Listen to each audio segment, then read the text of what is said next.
Bienvenue Olivier Odéoud à Paris 1, mais en fait c'est un retour dans une maison que tu connais très bien pour cet entretien à caractère historique et destiné à célébrer cette maison. Alors je crois que tu étais étudiant euh, à la faculté de droit de Paris au moment des événements de mai 1968. Euh, Quelles impressions gardes-tu de cette période pour le fonctionnement des universités et de la faculté de droit en particulier? En mai 68, j'étais en deuxième année, mais j'étais très proche d'un professeur qui s'appelait Pierre-Henri Tedgen, et donc j'étais assez suivant ce qui se passait. Et je dirais que la faculté de droit de Paris était essentiellement Assas. Le Panthéon était un lieu très solennel et pour les doctorants, on n'allait pas au Panthéon. C'était pas du tout ouvert comme ça l'est maintenant. Et donc c'est Assas qui était le grand lieu où tout pouvait arriver. Au sens, on avait de l'extrême droite, Ouais. et s'exprimant fort, à des mouvements marxistes ou maoïstes à l'époque, qui coexistaient. Et quand mai 68 arrive, on est quand même dans un certain contexte. Il ne faut absolument pas l'oublier. À Nanterre, il y avait une annexe qui avait pris son autonomie de la faculté de droit, qui avait été créée 2 ans plus tôt, en 66. Ouais.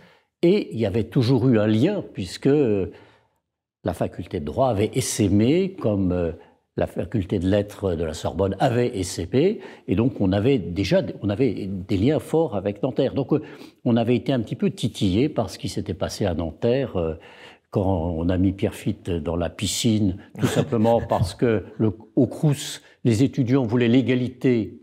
Et c'est-à-dire que l'égalité, c'est la mixité des locaux. Ouais. Donc c'est parti de là, hein, le début à Nanterre. Bon, puis après, il y a eu le mouvement du mois de mars, un peu plus politique, avec quelques têtes qu'on va retrouver d'ailleurs dans la rue un petit peu plus tard.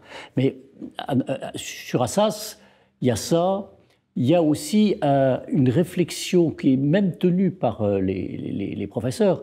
En 66-67, il y a une grande réflexion qui a un grand sommet, un colloque de Caen avec Zamanski et un certain nombre de grands chercheurs, essentiellement des scientifiques.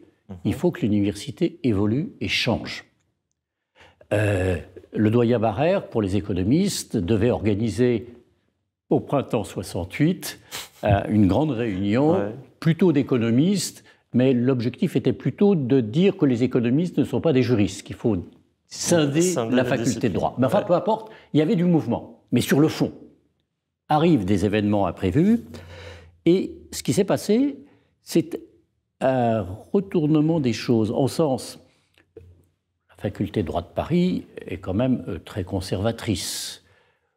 Je dirais que la pesanteur des étudiants, même malgré quelques mouvements, c'est la corpo, et la corpo, c'est pas descendre dans la rue.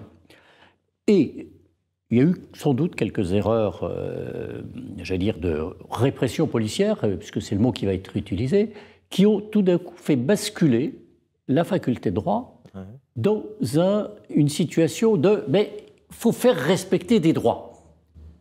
Et dès le début après les premières échauffourées où il y a eu un pavé qui a malheureusement blessé un policier, qui en soi n'était pas grand-chose au départ, il y a eu au Panthéon, dans un des amphithéâtres de Soufflot, une première réunion d'enseignants, quelques étudiants, mais surtout des enseignants, disant il faut que ça s'arrête, la réflexion, on va la voir, mais il faut plus un dialogue que se passer dans la rue. Ouais. Et très vite, à la faculté de droit d'Assas, on s'est retrouvé avec un grand fourmillement, avec, dans le hall, quand on imagine le grand hall d'Assas, il y avait partout, tous les groupes politiques ou associations sont venus s'installer pour s'exprimer. Ouais. Il y avait le GUD, on allait du GUD au maoïste, et tout ça se passait, je dirais, je n'ai pas à dire à la bonne franquette, mais ça se passait. Hein, personne ne se tapait dessus. Et petit à petit, le mouvement s'est un peu développé, surtout à la Sorbonne, et les juristes étaient un peu partagés, il faut le dire. Et grosso modo, il y avait un groupe qui disait il faut faire respecter le droit, c'est la chienlit, pour reprendre le terme du général. Alors, une majorité d'étudiants présents, alors maintenant, ceux qui n'étaient pas là, disaient mais on va travailler, c'est pas possible, il faut qu'on fasse quelque chose. Et puis, ça a débouché sur deux phénomènes. Premier phénomène, une politisation plutôt en faveur des manifestants qui s'est développée, ce qui fait que vers le 12 mai, ou je ne sais plus quelle est la date, le service d'ordre de la Sorbonne est venu pour aider les occupants d'Assas, entre guillemets pour les occupants, parce que c'était ouvert, quelques professeurs venaient, enfin c'était pas la grande crise. Et on a fait évacuer, mais pour éviter la bagarre, on les a fait partir par le fond, par derrière, par l'autre rue, pas par la rue d'Assas, pour éviter qu'il y ait des blessés ou quelque chose. Et donc, on a exclu le Guide, Occident et quelques groupes. Pour le reste, ça a continué. Et ça a tellement continué qu'en fait, on s'est retrouvé avec deux groupes. Un groupe légitimiste, mais pour le mouvement, mais légitimiste, c'est-à-dire qu'il ne faut pas dépasser les limites, et un groupe qui a créé le comité de grève, qui est le seul comité de grève étudiant qui a perduré sans être évacué par la police. Donc les juristes, ils s'entendaient bien, les deux groupes finissaient par s'entendre, mais avec sur le fond quelque chose de différent. Et le comité de grève a créé des commissions, un nombre de commissions incroyable, enfin je ne me souviens plus le nombre. Moi j'ai présidé une commission, on m'occupait des examens et de la pédagogie, bon peu importe, et tout ça pour faire des cahiers de doléances. Les juristes se retrouvaient. Alors, évidemment, ça veut dire qu'il y avait des âgés, et le groupe légitimiste n'aimait pas trop les âgés. Donc, peut-être le groupe légitimiste a un petit peu quitté les lieux, ce qui fait que le comité de grève a plus prospéré, et on a fait beaucoup de documents de travail, les économistes sur l'autonomie de l'économie par rapport au droit, introduire le contrôle continu, introduire, alors, le mot, les légitimistes utilisaient le mot participation, puisque c'était dans les programmes du général. Les autres voulaient la cogestion ou l'équivalence, c'est-à-dire autant d'étudiants que d'enseignants dans un conseil d'administration. Ça a beaucoup discuté. Ça a débouché sur de gros documents. Je ne sais pas si on les a encore en archives, mais c'était étonnant. Bon, tout ça débouchant quand même sur une fin de crise. Bon, la fin de crise, on ne l'évoquera pas parce que... Mais on peut dire que Assas et le Panthéon ont été occupés par une sorte de comité de grève pendant pratiquement jusqu'au début septembre. Mais c'était la vie. Il y avait un piano dans la cour à Assas.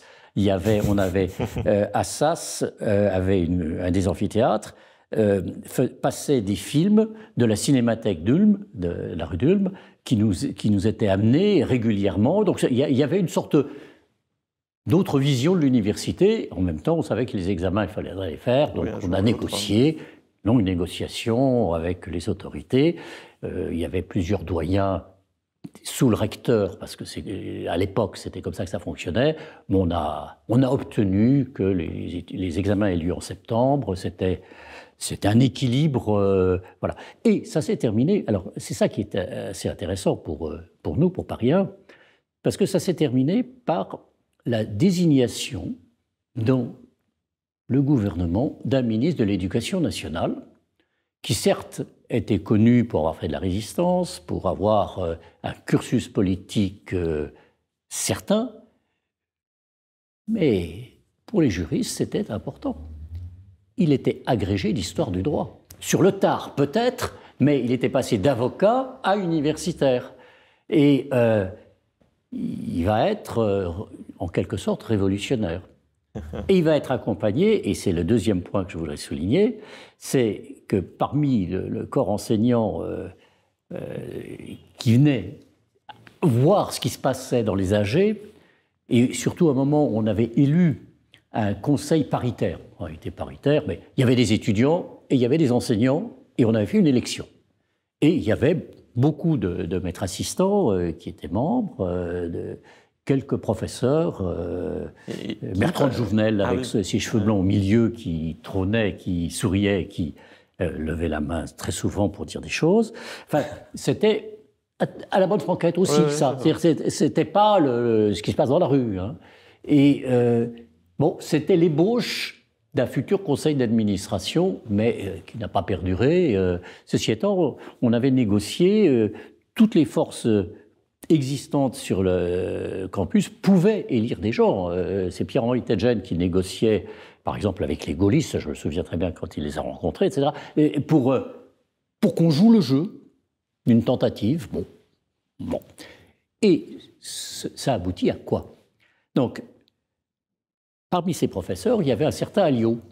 Ouais. Alliot qui avait créé une université délocalisée, si on peut dire, outre-mer pour la France, qui avait un cursus aussi important et qui avait été dans l'équipe d'agrégation du ministre. Donc ça crée des liens. Ça crée des liens. Ouais. Et donc, il était là, et désignation d'Edgar Faure, on a la liste du cabinet, Alliot-Marie, directeur de cabinet. Donc là, les deux juristes sont aux affaires. Et je me souviens d'une réunion où Alliot est venu à Assas, c'était avec le comité de grève, c'était pas en grande pompe, et on lui a remis solennellement un gros bouquet de fleurs, on lui souhaitait en bonne chance, et on lui a donné tous les documents. Je ne sais pas ce qu'il en a fait, mais la suite, c'est la loi. Ouais. Et la loi... Est-ce que dans les cahiers, il y avait déjà l'idée de créer de nouvelles universités, y compris à Paris? C'était arrêter la faculté. On discutait sur un sujet récurrent. Quel est le nombre d'étudiants optimal pour une université en France? Qui n'a jamais été résolu. Hein. Jospin, quand il a été ministre, il parlait de 15 000 étudiants. Il fallait réduire beaucoup d'universités déjà à l'époque. Je ne sais pas ce qu'on ferait à Paris maintenant si on dit 15 000. Il faudrait pas possible. Plusieurs universités. Voilà. Bon, enfin, donc ça fait partie des sujets, mais on insistait surtout sur le côté pédagogique, sur le côté tout le monde, tous les acteurs de l'université doivent être pris en compte. Et c'est un peu ce qu'on va retrouver avec Edgar Faure et la participation. Les personnels administratifs ont une existence, parce qu'avant, elles n'étaient pas reconnues. Les étudiants, on leur reconnaît de pouvoir dire quelque chose. On ne leur donne pas le pouvoir, mais pouvoir dire quelque chose. Et l'alchimie doit se faire entre corps enseignant, avec une discussion quand même, corps A, collège B, qui est forte encore à l'époque. Il est un peu moins maintenant, mais bon, elle existe. Donc ça fait 3 grands groupes, mais tout ça toujours sous la tutelle du ministre, hein, parce que l'argent, les locaux, on les invente pas. Et donc, Edgar Faure va commencer à rédiger, et ça c'est étonnant, parce que le premier jet de la loi, c'est Edgar Faure qui le rédige au mois d'août, pendant l'été, et la loi sera adoptée 92 jours après sa désignation. En termes clairs, ça a été très rapide. Extrêmement rapide, oui. Mais je dirais peut-être que faire une loi comme ça pendant l'été, ça évite trop de débats, trop de discussions vains. Et grosso modo, il reprend peu ou prou toutes les idées plus ou moins avancées au colloque de Caen des scientifiques, aux différents débats qu'il y avait dans le milieu universitaire. Hein. On n'a pas été influencé par le Conseil d'État, on n'a pas été influencé par l'énarque. L'énarchie n'existait pas encore comme maintenant. Voilà, donc c'est une loi d'universitaires, faite par des universitaires, pour des universitaires, dans le contexte de l'époque. Ça je crois qu'on peut le dire. Et Edgar Faure écarte tout de suite un sujet dès le début, d'ailleurs, avant ses propos écrits, pas de sélection, c'est un droit de faire des études. Et il avance sans le dire l'idée de ce tube qui va du primaire au plus élevé, avec la possibilité de passer, voilà, sans plus. Donc la loi va être approuvée à l'Assemblée nationale sans opposition, même les communistes s'abstiennent, donc c'est un consensus, sachant quand même que dans le monde universitaire, on s'interroge sur la faisabilité de la loi. Parce qu'en effet, et on va en arriver à la suite, qui est plus délicate, puisque un texte de loi, c'est un texte de loi, mais la mise en œuvre n'est pas toujours facile. D'autant plus que la loi est très contraignante, parce qu'elle donne des délais. Fin 68, il faut que les projets aient les ébauches de leurs idées et des UFR. Non, pardon. Des UER. À l'époque, oui. non, mais bon, des UER. Et c'est là où démarre un petit peu en catimini, parce que c'est très, comment dire, c'est très attitude personnelle à l'époque. Du démarchage, des regroupements, etc. Et on débouche sur des projets. Alors pour parler, puisque c'est Paris qui nous intéresse, il y a un groupe qui est un peu plus actif que les autres, qui veut se démarquer d'un, je dirais, d'un certain ronron habituel. Ouais, de la tradition. Non, ils ne rejettent pas la tradition, mais ils veulent que cette tradition soit dans un mouvement de novation. Voilà. Et donc, ce premier groupe va créer, et c'est les premiers à le faire, avec la symbole de l'exercice, c'est Paris 1. Après, bon, les juristes de Paris 1 ayant bougé, les juristes de Paris 2 qui sont aussi près du pouvoir, parce que les juristes, jusque dans les années, on va dire, 2000, ont toujours été proches des pouvoirs. Plus maintenant. Plus maintenant. Maintenant, c'est d'autres filières qui vont dans les arcanes de la direction de l'État français. Et pas forcément des juristes, d'ailleurs. Enfin, donc... Même s'ils le prétendent pour beaucoup. Mais on ferme la parenthèse, c'est très personnel ce que je viens de dire. Bien. Et dans ce groupe qui est porteur d'idées, finalement, qui trouve-t-on? Alors, je dirais qu'on y trouve une grande partie de la faculté d'histoire qui sont plutôt de gauche. Ceux qui travaillent sur la Révolution française, notamment. Je ne donne pas de nom, mais tout le monde s'y retrouvera. Là, on a un beau... Non, ils ont joué le jeu. On y trouve... en sciences humaines, on va retrouver un petit groupe de géographes, histoire de l'art, mais on n'a pas de littéraire. Les littéraires vont ailleurs. Et on n'a pas de linguiste au sens strict du mot, on n'a pas de langue, c'est vrai. Mais par contre, pour nous, ici, pour mon propos, on a un grand groupe qui arrive, ce sont les économistes de la faculté de droit, puisque sur 41 professeurs d'économie de la faculté de droit d'Assas, 35 viennent à Paris 1. Ah oui, donc là, c'est un choix. Alors c'est un choix qui est à la fois d'idées, mais aussi pour bien marquer ce que voulait faire le doyen Barrère avant, c'est-à-dire montrer que, en fait, il y a une espèce de champ de sissiparité. Il y a eu le droit canon, puis après il y a eu le droit, on va dire, public, puis après, derrière le droit public, il y a eu les sciences économiques, il y a eu du droit international. C'est-à-dire qu'on a subdivisé tout ça pour aboutir à une chose aussi, c'est dire que les juristes considèrent qu'ils sont pluridisciplinaires par essence, puisqu'on va de l'histoire du droit au droit romain, jusqu'en parlant de choses du droit d'espace.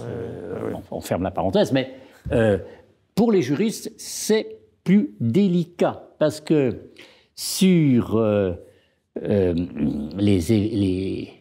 ceux qui choisissent ce regroupement, ils sont 20, et 88 qui restent à Assas.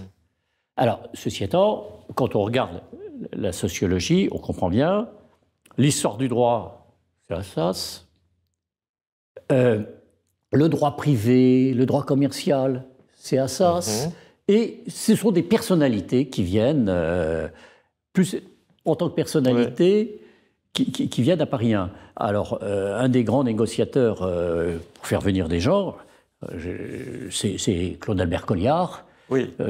C'est lui qui la négociation qu'il a eue avec donc Pierre-Henri Tedgen, dont j'étais comment dire, le collaborateur technique type CNRS en 70, au moment de la mise en place. On lui a dit, vous venez, comme ça on aura le droit européen.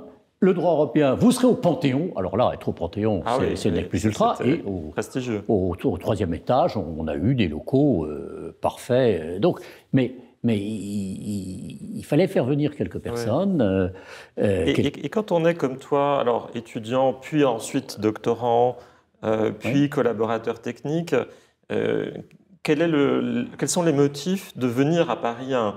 Est-ce que c'est d'ordre personnel, puisque tu étais très lié avec Pierre-Henri Tedgen? Alors, d'abord, j'étais lié... Est-ce qu'il y a un choix politique, d'une certaine manière, enfin de politique universitaire, lié à ton expérience de mai 68? Comment tu expliques Moi, je pense que, comme choix, beaucoup, comme certains choix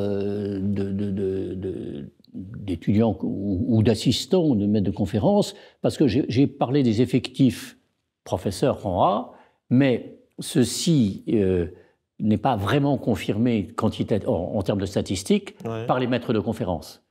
Il y a eu plus de maîtres, en proportion, il y a eu plus de maîtres de conférences ou assistants qui ont choisi. Si on regarde, par exemple, il y a une sous-discipline, la science politique, a tout de suite s'est précipité pour être à Paris 1, et puis Duverger a obtenu qu'on reconnaisse la science politique. Il a même eu une UFR. Hein. C'est clair. Il a eu une UFR, il a eu une agrégation de sciences politiques. C'était l'apothéose pour la science politique qui manquait de reconnaissance dans l'université et n'arrêtait pas d'être confondu avec l'Institut d'études politiques qui n'est pas, a priori, fondé au départ sur la science politique. Boutmy, il l'a fait pour former des administrateurs de l'État, comme l'État. Voilà. Bon. Donc, des juristes, les sciences politiques et des économistes, ça fait quand même un grand groupe. C'est-à-dire, ça donnait une image très particulière parce que, donc, on a les fondamentaux de sciences humaines, histoire, géographie. On a histoire de l'art, mais ça va donner des problèmes, qu'on verra tout à l'heure, sur les locaux, par exemple. C'est un petit détail, mais il faut se les partager. Voilà. Et avec un projet, alors, j'allais dire pluridisciplinaire, c'est affiché. En réalité, en sciences humaines et sociales, tout de même. Oui, mais il n'y a pas beaucoup de transdiscipline à Paris 1. D'ailleurs. Et c'était déjà le cas à l'époque. Enfin, je veux dire, c'est une addition de disciplines qui décident de se lier pour former ce projet. Mais déjà à l'époque, tu sentais un certain manque dans, je dirais, le travail commun de recherche, notamment. Il y a une UFR d'histoire, il y a une UFR de géographie, une UFR d'histoire de l'art. On a greffé ultérieurement, plus tard, l'UFR d'art plastique, qui est venu un petit peu parachever quelque chose de compliqué, mais qui a sa place. On a rajouté l'UFR de maths pour des raisons de sous-discipline et un peu politique aussi, ce qui a permis à Georges Haddad d'être reconnu dans l'institution.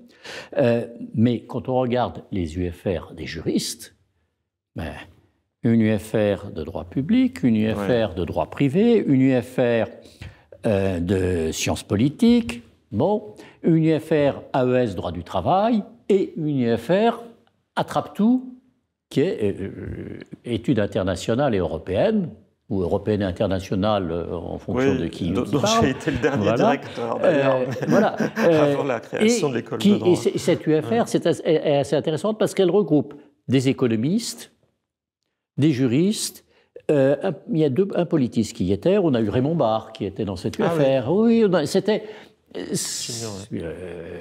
De Boissieu était dans cette UFR. Boissieu, oui. Mais, donc c'était une UFR plus ouverte, on va dire, qui était plus pluridisciplinaire que d'autres. Mais le travail entre UFR a très peu marché. Mais finalement, chacun vient chercher une forme d'autonomie, en réalité, et un espace pour se déployer. Il y a une certaine cohérence avec peut-être l'envie de liberté et d'évolution des disciplines. Je pense qu'ils avaient en point commun, c'est d'essayer de faire autre chose que le conservatisme traditionnel. Voilà. Ça, je crois que c'était le point commun à tout le monde. Deux, c'est quand même... On s'appuie sur sa discipline et éventuellement, on essaye de faire quelque chose avec quelqu'un d'autre. Mais ce n'était pas encore, au moins dans les 10 premières années, ce n'était pas le cas. Je donne un exemple. On aurait pu s'entendre pour avoir un vrai service commun des langues. On avait tous besoin de langue. Ce serait logique. On avait tous besoin de langue. Oui. À l'UFR 7, qu'est-ce qu'on a fait? Études internationales européennes, on a recruté directement. J'ai recruté une angliciste pour le centre européen. C'est-à-dire, on n'a pas mis en commun une démarche collective qui aurait pu être complémentaire.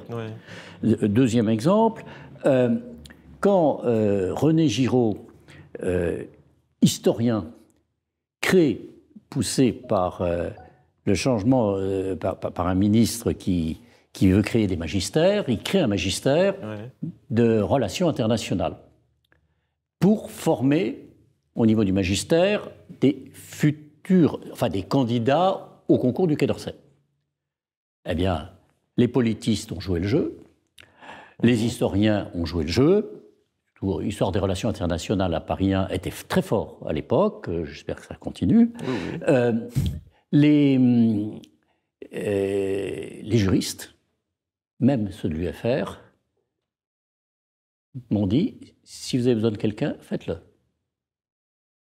Du coup, j'ai assuré pas mal d'enseignements dans ce magistère, mais parce qu'on n'avait pas. Parce que c'était... Alors, peut-être aussi parce que il y avait des politistes dans le coup, et il y a eu, à un moment donné, une période où, entre les UFR de sciences politiques et les UFR de droit, ça grinçait, on dira. Mais c'était secondaire, a priori, parce que... Voilà. Mais c'est qu'il n'y a pas eu de grandes novations pluridisciplinaires. Il faut dire aussi que les locaux, isolant tout le monde... Alors, les UFR, il y avait le Panthéon et puis une série de locaux complètement éclatés. Les UFR limitent déjà le cadre institutionnel, puisqu'ils sont très disciplinaires au début, avant les regroupements. Et puis après, il y a un problème de locaux. Les géographes, on ne les voit pas ici, on ne les voit pas au Panthéon. Les géographes sont à l'Institut de géographie, rue Saint-Jacques. Les historiens restent dans la Sorbonne. Donc il y a une immobilité et, je dirais même dès le début, Paris 1 est éclaté, on va peut-être pas en parler, est éclaté en bâtiments hétéroclites parfois, dépendant de la ville de Paris, dans des conditions parfois incertaines, mais isolés. On avait dû mettre en place, rien que pour le courrier interne, 2 voitures pour faire une navette à un moment donné, parce qu'on n'y arrivait pas, on n'avait pas Internet. Donc la communication était difficile. Et quant à des informations circulant au sein de Paris 1, c'était pratiquement pas possible. Est-ce que c'était un problème pour la gouvernance de l'université? Comment est-ce que pouvait fonctionner une présidence dans ces conditions? Est-ce qu'il y avait un projet commun? Oui, non, mais le projet commun était quand même, se traduisait par l'expression quand même d'un conseil d'administration. Je pense qu'il y a eu, même si dans le conseil d'administration il y a eu beaucoup de débats, des situations délicates, mais il y avait quand même une appétence. Je parle des 20 années que j'ai connues de Paris 1. Il y avait une appétence, et puis il y avait aussi une sorte de système pyramidal. C'est-à-dire, par exemple, les UFR juridiques avaient une coordination des UFR juridiques qui était assurée par Claude-Albert Colliard. Donc il y avait...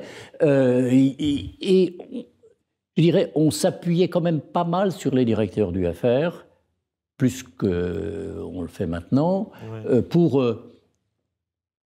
pour monter, descendre les choses. Parce que quand on est au Panthéon, on ne peut pas savoir ce qui se passe au centre qui était à Sceaux, je crois qu'on ne l'a plus, sur le parc de Sceaux. C'était pas possible. Et il y avait des centres de recherche dans des endroits, mais incroyables.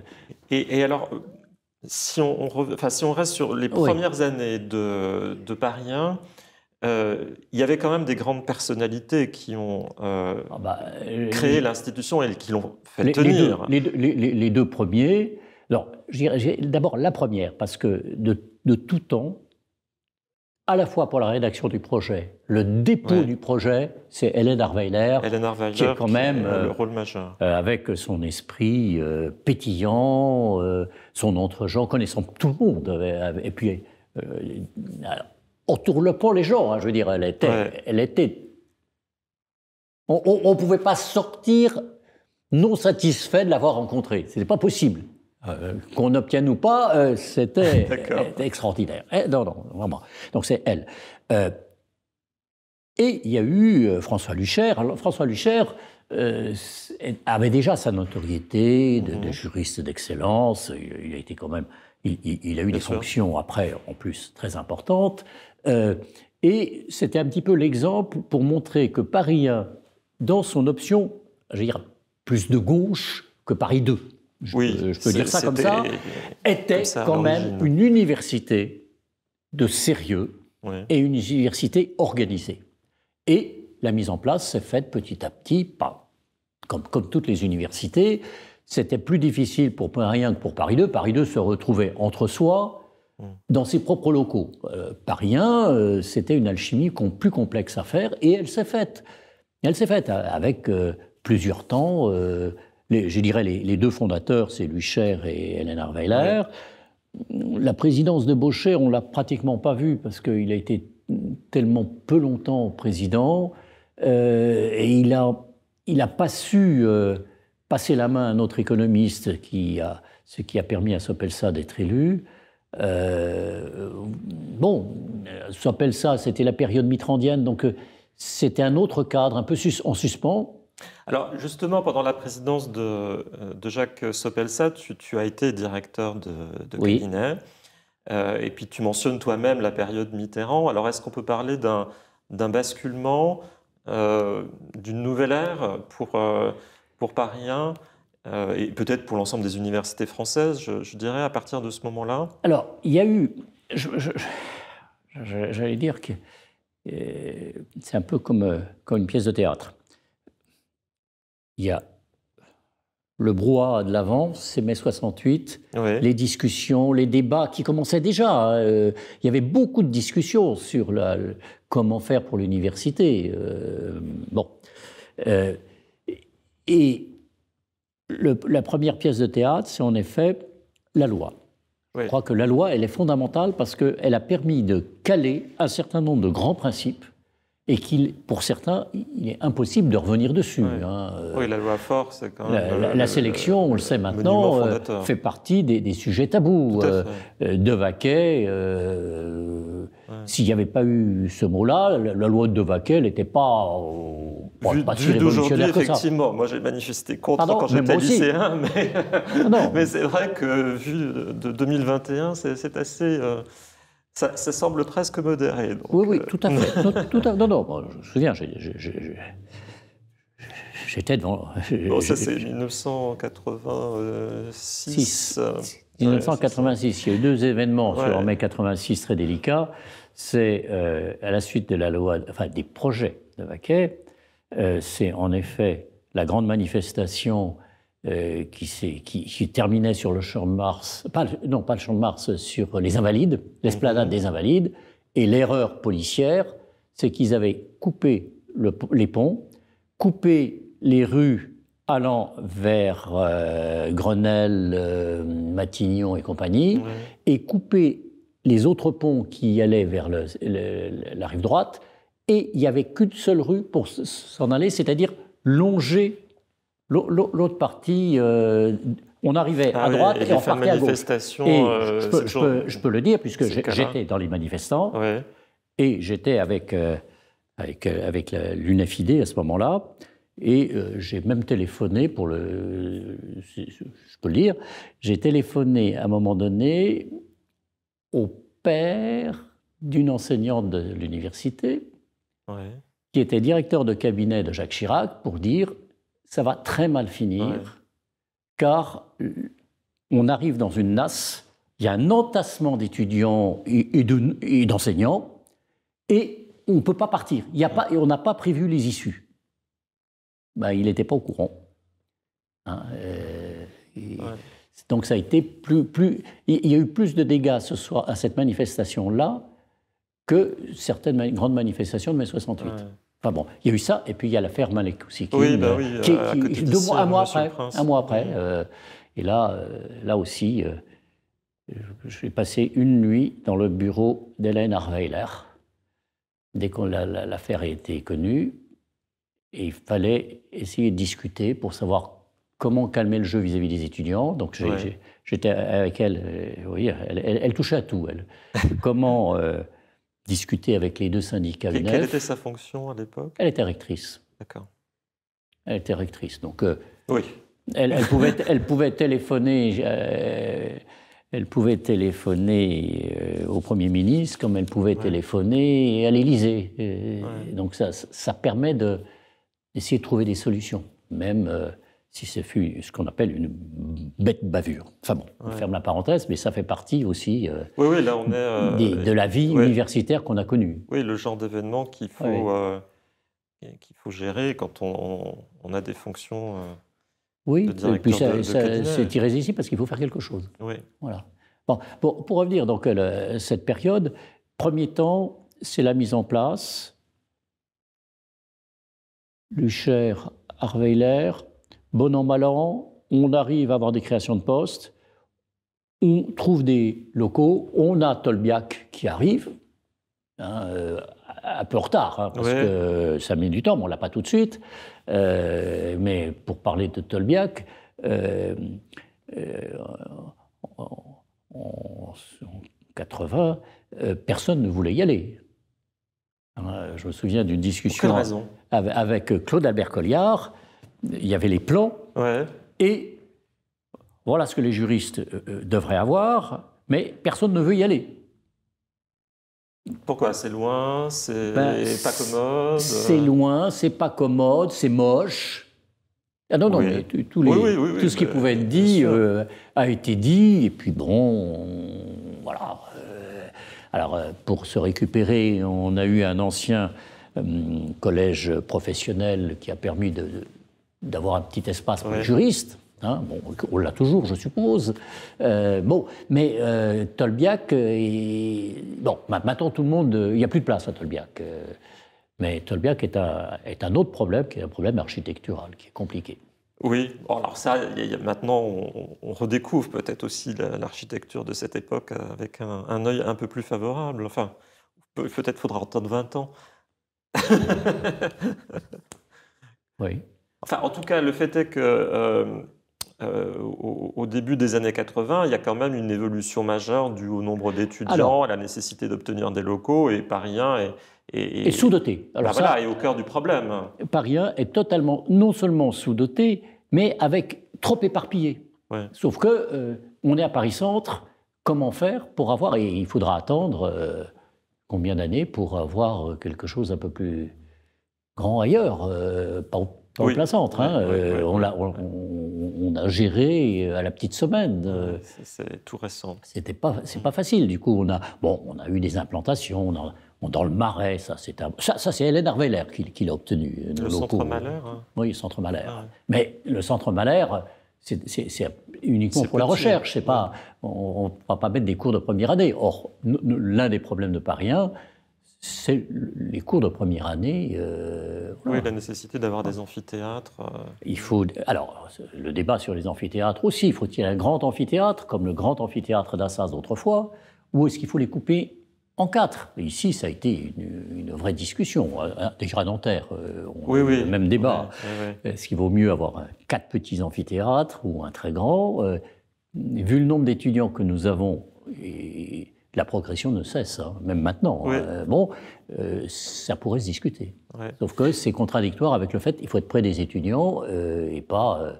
parce que le grand amphithéâtre d'Assas, il était fascinant, parce qu'il y avait un grand pupitre, une grande table immense, et il y avait un trou devant, il y avait comme une fosse aux ours pour empêcher d'y aller. C'était magnifique, mais totalement, pédagogiquement... Oui, c'est peut-être pas l'idéal, mais lorsque Tolbiac, finalement, a été proposé à Paris 1, et Paris 1 s'y est installé, Paris 1 s'y est installé, mais est-ce que l'installation a été simple, ou est-ce qu'il y a eu des difficultés liées au lieu, à la configuration? Alors, la configuration posait deux problèmes que j'ai eu à gérer. Le premier problème, c'est tout simple. On accède en descendant des grandes marches, enfin ce qui ressemble à des marches, pour arriver à une sorte de plateforme qui est quasiment comme un sous-sol. Sauf qu'à l'époque, c'était dans le projet d'architecte, ce sont des pavés ronds. Donc, difficile de marcher. Et donc là, première observation, demander à l'architecte, aux deux architectes éminents, de modifier ça en mettant de la résine. Une couche de résine. Maintenant, c'est très courant. Mais à l'époque, d'abord, à l'époque, ils ne voulaient pas modifier leur projet. Et deuxième problème qu'on a eu, c'est l'accès aux terrasses, où l'accès aux terrasses était libre, mais il n'y avait pas de protection sur les bords. Ce qui fait qu'on était dans un problème de sécurité gravissime et, je dois le dire malheureusement, on a eu plusieurs suicides de gens qui montaient et qui se jetaient. Il y a une doctorante qui était au bout de ses thèses et qui s'est jetée avec son projet de thèse.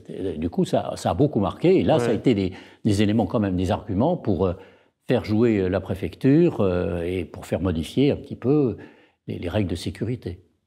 Donc tu dirais qu'en tant que directeur de cabinet, tu faisais face à des situations d'urgence et à des problèmes graves. On me refilait entre deux guillemets, aussi bien par le rectorat que par le président ou par certains directeurs d'UFR, les sujets qu'on ne savait pas comment faire. Voilà, donc c'était un petit peu l'homme à tout faire. Il y a des sujets que je n'abordais absolument pas. Je ne voulais absolument pas, par exemple, m'occuper des questions financières de l'université, ni des questions de poste, sauf s'il y avait un vrai problème réglementaire. Mais sinon, il y a des choses que c'était pas mon boulot. Et à l'époque, donc là on est dans les années 80, quels étaient les rapports avec le ministère, avec la mairie de Paris? Est-ce que le soutien était constant? Est-ce qu'il y avait les mêmes relations qu'il y a pu avoir au moment de la création de l'université? Parce qu'on a bien compris que les relations personnelles, notamment entre les juristes, ça a joué un rôle. Alors, mettons que, pour parler de la période, donc la deuxième période, 81, 89, quelque chose comme ça, n'oubliez pas que nous avons au cabinet du président de la République Jean-Claude Colliard. Donc Jean-Claude Colliard est un interlocuteur... qui est le fils de Claude Albert. Le fils de Claude Albert Colliard, l'un des fondateurs. Qui a été doyen de la faculté de droit de Nantes. Et ça joue dans les deux sens. Oui. Bon, je veux dire, en clair, il m'a téléphoné plusieurs fois pour essayer de comprendre ce qui se passait. Voilà, donc ça faisait un lien. Nous avions également un ministre de la Justice, ce qui, dans le domaine du droit, n'est pas neutre.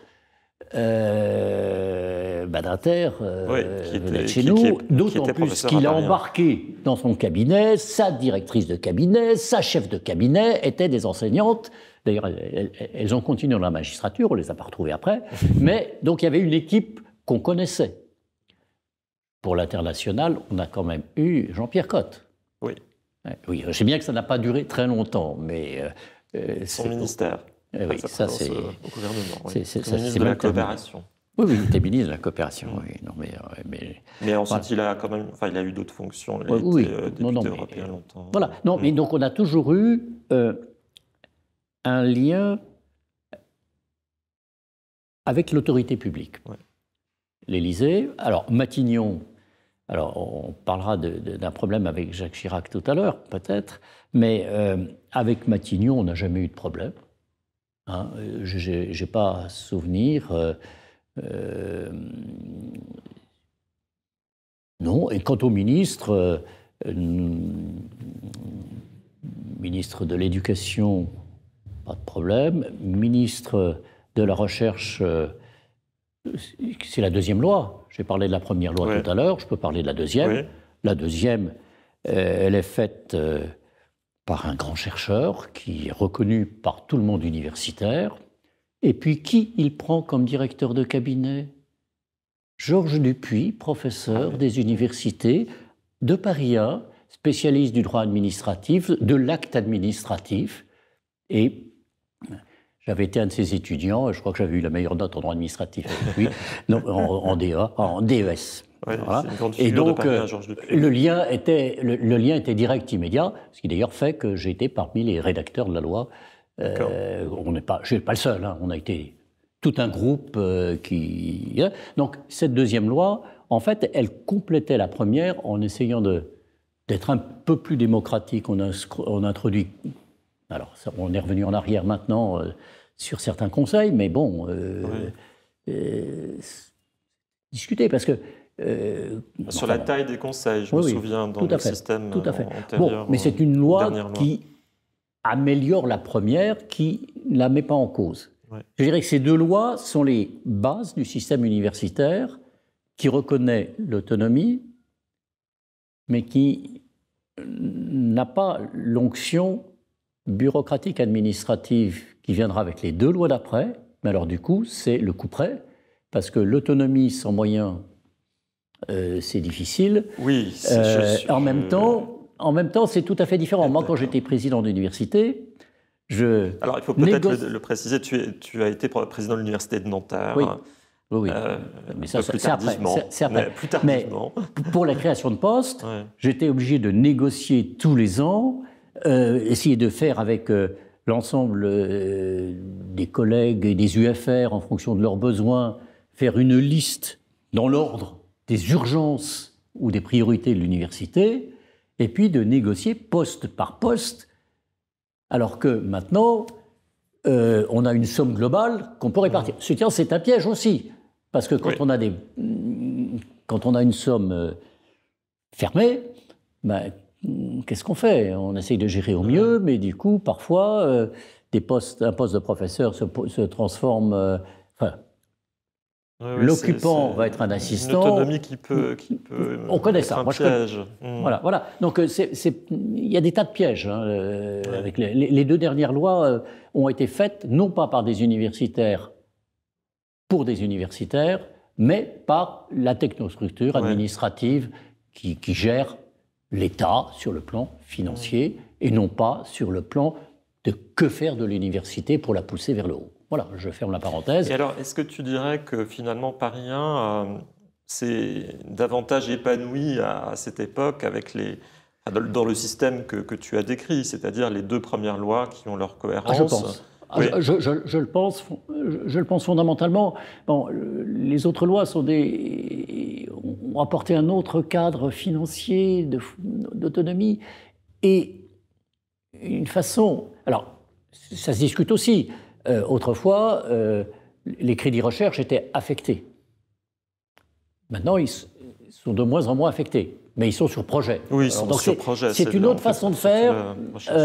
C'est peut-être mieux aussi. Mais tout se discute. Hein, l'essentiel, c'est de voir comment les universités peuvent espérer encore avoir des projets vers l'avenir. Dans les deux périodes que j'ai connues, on pouvait. Ouais. Hein, on pouvait espérer... plus d'étudiants, on les avait, plus d'enseignants, plus de recherche, plus de locaux. On pouvait. Maintenant, c'est beaucoup plus difficile, ou alors il faut rentrer dans des cases prédéfinies, non pas par des universitaires, mais même plus par Bercy, on ne sait plus trop par qui distribue les moyens un peu... Bon, je m'arrête là. Par contre, ce qui était intéressant aussi dans cette période, c'est les liens préexistant entre universités. On n'en a pas parlé du tout. Non. Le Panthéon, Paris 1, Paris 2, se sont très bien entendus. Et pourtant, Paris 1 a eu la prééminence, mais par exemple, il y a des salles affectées à Paris 1, il y a des salles affectées à Paris 2 qui gèrent chacun, et puis il y a des parties communes. D'ailleurs, nous sommes dans une partie commune, et ça se gère très bien. Et l'entente avec les présidents, entre présidents de Paris 1 et de Paris 2, a été très correcte, de tout temps. Hein, donc, bon, moi j'ai connu le président Robert, j'ai connu le président Boulouis, enfin, ça a toujours, Goldman, en droit communautaire. Est-ce que ça a conduit à ouvrir... Tu as dit que le Panthéon était un centre qui n'était pas très fréquenté par les étudiants autrefois. Oui. Et est-ce que ces évolutions, c'est ça qui a produit un centre Panthéon beaucoup plus ouvert, vraiment le centre Panthéon est ouvert. On a l'amphi 2, je crois. Enfin, je ne sais pas s'il a regardé ce numéro-là. Le grand amphithéâtre. Oui. Parce qu'il faut savoir qu'en 68, je n'ai pas dit, mais c'était impressionnant, il y avait un immense trou. La moitié du Panthéon n'existait pas. Oui, je crois que c'est le doyen Vedel qui a été à l'origine de l'aile moderne. Là où il y a la présidence de Paris 1, là où il y a le grand amphithéâtre, c'était la bibliothèque, tout ça a été rasé, c'était un trou. Un grand trou, d'ailleurs, quand le comité de grève a fait fermer les accès, parce qu'on voulait d'abord déjà qu'on ne touche pas à cette partie-là, la partie noble du Panthéon, la salle des bustes, la salle des actes, etc. Il fallait surtout les protéger, parce à Sorbonne, il y a eu quelques dégâts, mais pas beaucoup. Donc, le Panthéon, il fallait le préserver. Dans ce sens, l'évolution a montré que le Panthéon est devenu un lieu ouvert, vivant, à tel point que même dans les années 85, 86, peut-être même avant, Lacan venait faire son cours. Ah bon? Il était dans l'amphithéâtre 2. Tous les, je ne sais plus si c'était le mercredi, il y avait 3 heures de happening Lacan. L'amphithéâtre était plein, bourré, le hall Cujas, il y avait des gens avec des micros pour essayer de l'écouter. C'était donc c'était une sacrée ouverture. Qui aurait pu imaginer ça? Non, ça c'était marrant. Bon, autres locaux, pour prendre les 4 locaux sur lesquels on a eu peut-être quand même des petites discussions, c'était donc le Panthéon, c'était réglé. L'Institut de géographie, et c'est un problème, c'est qu'on va retrouver, on a eu plus d'ennuis avec Paris 4 qu'avec Paris 2.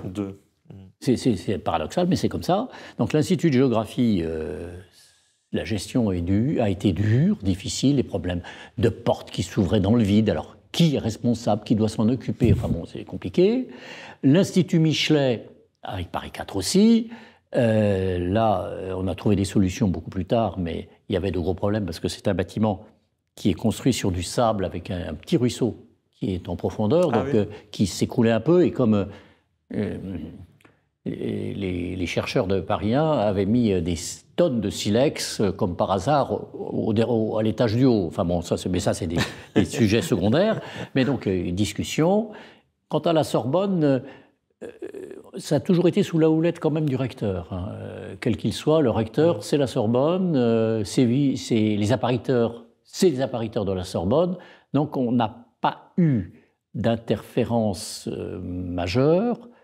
En même temps, on a eu des ritournelles entre Paris 4 et Paris 1, puisqu'on a la responsabilité du bâtiment à tour de rôle. Ah oui. Oui. Et un soir... du bâtiment de la Sorbonne. Un soir, j'ai eu droit, à la suite d'une manifestation, l'amphithéâtre Richelieu était occupé. Et c'était Hélène qui me téléphone, me dit « on ne peut pas laisser les choses comme ça ». Et moi, je regarde et je lui dis « mais Paris 1 a la responsabilité jusqu'à minuit. À partir de minuit, c'est Paris 4. » Je vois. Or, ceux qui occupent sont des étudiants de Paris 4 contre la loi qui a été adoptée. Bon. Donc ça devient politique. Ouais. Et donc, Sopelsa était en voyage à ce moment-là, donc gros problème, comment on fait? Et donc, avec un vice-président, j'ai requis les forces de police et nous avons évacué l'amphi. c'était pas bien méchant, mais il y avait un neveu de Giscard d'Estaing, donc ça posait un petit problème très délicat dans la nuit. Comment faire pour que ça ne se sache pas que voilà. Je vois. Oui, non, peu importe. Mais parce que à cette époque-là, l'extrême droite, tous les, je sais plus, je crois que c'était encore le jeudi matin. On était déjà passé au mercredi. Tous les jeudis matins, on avait une manif d'extrême droite sur la partie place de la Sorbonne pour embêter, on ne sait pas trop qui d'ailleurs, mais les politistes donnaient dessus, donc ils n'arrêtaient pas de dire il faut arrêter ça. Voilà, peu importe. Peu importe. Peu importe. Voilà. Enfin bon. Alors peut-être j'avais alors une dernière question ou un dernier thème à te proposer.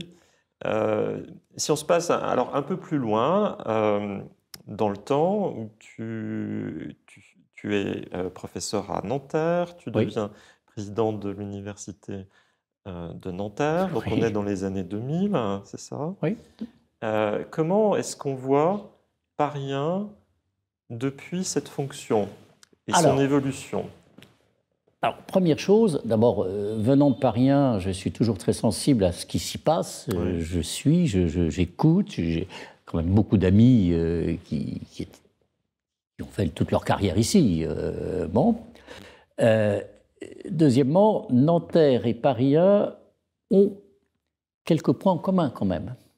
On a la BDIC. Oui. Avant que la BDIC, même si c'est difficile à gérer. La bibliothèque de documentation contemporaine. Voilà. Et on a l'Institut Ginouvès. Donc, ce qui est art et archéologie, nous avons un bâtiment qui est sur le terrain de Nanterre, mais qui est a priori binaire. Donc, il y a toujours eu des relations entre Paris 1 et Nanterre. Beaucoup de passages aussi. Beaucoup d'anciens de Nanterre étaient à Paris 1. Ce qui est mon cas. Oui, c'est ton cas, tout à fait. Avec quelque part une connotation, un petit peu de projet similaire, si vous voulez. Le côté pluridisciplinaire qui a été plus loin à Nanterre. Mais pourquoi? Parce qu'on avait les langues, le droit au même endroit. Donc ça a été plus facile de faire une formation droit anglais ou droit allemand. Ici, on n'a pas de langue, donc c'est plus difficile. Mais on a les mêmes appétences. Je pense que, d'ailleurs, je me suis ressenti comme quand j'étais à Paris 1, quand j'ai été nommé à Nanterre. Il y a beaucoup de points communs. Même en même temps, parfois, il y a des guerres. Je veux dire, par exemple, je donne un exemple très net. Quand, sur la demande d'un Premier ministre, a été créée la nouvelle école d'économie, voilà, eh bien, elle a été lancée, mais coup de téléphone du président de Paris 1, à son collègue et ami, c'est le moins qu'on puisse dire, voilà, ben, je suis très embêté. C'était vendredi à 18h, le soir. Il faut que je donne ma réponse là. Je ne sais pas quoi faire. Et, bon, parce que c'était un oukase. Le Premier ministre soutenait l'école d'économie, mais puis machin, là, je n'ose plus dire son nom parce que je veux dire ça m'a écœuré, pose un oukase, ok, mais il ne faut pas qu'il y ait Nanterre et Toulouse. Alors tu me diras, école d'économie de Paris, bon. Oui, Toulouse c'était loin. Nanterre, les deux grands, en dehors du pôle ici, je mets de côté les gestionnaires de Dauphine, les deux grands pôles d'économie, c'est quand même Nanterre et Toulouse. Alors, je veux dire, c'est surtout la façon de faire. Et voilà, donc il n'a pas résisté, donc Nanterre n'y était pas, et je veux dire, ça a été un mauvais coup. Malgré toutes les lois sur l'autonomie des universités, le poids du politique reste important dans la structuration, disons, de... C'est-à-dire que le politique a plusieurs leviers qui permettent quand même de coincer n'importe quelle autorité universitaire. Faut le dire. Mais bon. Ah oui, une anecdote que j'ai oubliée tout à l'heure quand même, c'est, on a parlé de l'Élysée, on a parlé du gouvernement. Là, avec la mairie de Paris, ça a été toujours très bien, Oui. sauf quand un de nos collègues, lors du renouvellement des personnalités extérieures, Jacques Sepelsa propose le maire de Paris, Jacques Chirac, un de nos collègues éminent, Alors, reconnu ouais. par C'était à quelle époque, pardon? Ça doit être C'est dans le... 80, je ne sais plus si c'est 84 ou 86, enfin bon, c'était Oui, dans d'accord. il dit bah, écoutez, moi, il y a un gouvernement de gauche, je propose un élu de gauche de Paris, Georges Sarr. Et Contre au la grand candidature dame de Jacques Chirac. de beaucoup de monde d'ailleurs, c'est Georges Sarr qui est élu, qui n'est jamais venu. Je ne sais pas si Jacques Chirac serait venu, mais Georges Sarr n'est pas plus venu. Et ça nous a fait un petit froid avec la mairie de Paris pendant quelque temps, mais on a dû mettre un peu d'huile dans les rouages. Et là, je dois dire que l'épouse de Jacques Chirac a été très, entre deux guillemets, utile, parce qu'elle a été, avec Hélène Arweiler, des amiables compositeurs pour qu'on retrouve. Parce qu'il ne faut quand même pas oublier qu'une partie de locaux de Pariens dépendent de la ville de Paris. Ouais. Bon, le Panthéon, notamment, il suffit de voir, les plaques qui sont affichées sur le Panthéon, sur les restaurations, la ville de Paris est vraiment maître d'œuvre. Tout à fait. Voilà, enfin bon, donc ça montre les épisodes qui sont parfois difficiles. Oui. Voilà. Eh ben, très bien. Merci beaucoup, Mais de rien. Olivier Audehout, c'était passionnant. Oh, Il faudrait prolonger tout cela plus longuement, mais vraiment merci de rien, Hervé. pour l'ensemble de ces...